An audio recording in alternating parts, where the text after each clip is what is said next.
Закінчились роботи по Tesla Model Y.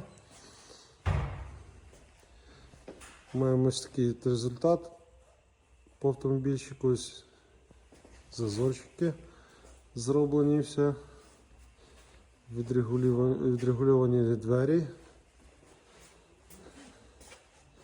Все, автомобіль зараз їде на фарбування, буде краситися тільки проєм. І все, потім автомобіль буде збиратися і далі віддаватися клієнту.